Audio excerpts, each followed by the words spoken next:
बरं सावली, आम्ही हॉल बुक केला आहे, डेकोरेशनवाल्याला पण सांगितलं आहे, कॅटरर पण सांगितलं आहे. पण आता मला सांग की तुझ्या बाजूने किती माणसं येणार आहे, म्हणजे तसं जेवणाचं सांगायला.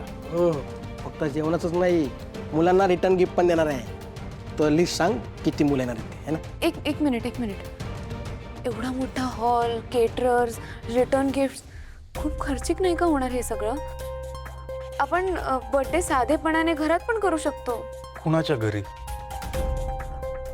तुमच्या घरी तर शक्य नाहीये, मग इथे करूयात. सावली, इथे सगळे कसे मावतील? हां, अबीर आणि ओवीचे मित्रमैत्रिणी आहेत, त्यांचे पालक, गुरुकुलमधली मुलं, त्यांचे पालक, माझ्या बाजूची माणसं, तुझ्या बाजूची माणसं, कसे सगळे मावतील सावली? बरोबर आहे तुमचं, खूप खर्च होईल सारंग. खर्चाचं नको टेन्शन घेऊ, मी बघतो ना. नाही, अबीरचा पण वाढदिवस आहे ना, मी तुम्हाला सगळा खर्च नाही करू देणार. आपण एक काम करूयात, निम्मा खर्च करूयात. हां, 50-50. आता मला सांगा, त्या हॉलचं भाडं किती आहे? 10,000 रुपये ओळखीने मिळालंय. 10,000? 2,000.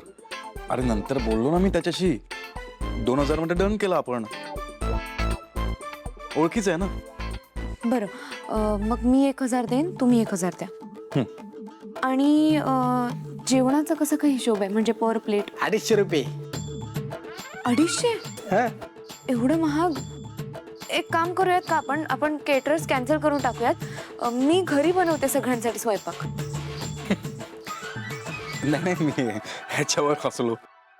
काही पण बोलतो, मस्करी करायची सवय गेली नाही अजून त्याची.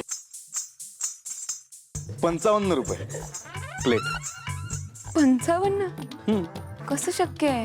हां, मी पण तेच बोलतोय, कसं शक्य आहे? अरे ओळखीच आहे ना तो, आपल्या कंपनीमध्ये तोच प्रोव्हाइड करायचा ना जेवण. हां. अच्छा, 55 रुपये. तर एक काम करू, तू 25 दे, 30 च मी बघतो. अजिबात नाही, हिशोबात खोट नकोय मला. तुम्ही 27.5 द्या, मी 27.5 देईन. 27.5. सावली, 50 पैसे आजच्या काळात कुठे सापडतील आपल्याला? एक काम करू आपण, तू 27 दे, मी 28 देतो. कशाला? वाढदिवस अबीरचा पण आहे ना. मी 28 देईन, तुम्ही 27 द्या. पण 1 रुपये जर मी दिला तर काय प्रॉब्लेम आहे सावली? अहो पण एक मिनिट, तुमच्या दोघांचा प्रॉब्लेम मी सॉल्व्ह करतो. तू 27 रुपये दे, तू पण 27 रुपये दे, मी 1 रुपये देतो. नाही, माझ्या अबीरच्या वाढदिवसाला मी दुसरा कोणाला 1 रुपयाही खर्च करायला देणार नाहीये. सावली वहिनी, तुम्ही मला दादा बोलता ना, मग मामा म्हणून माझ्याकडनं 1 रुपये घ्या. ठीक आहे.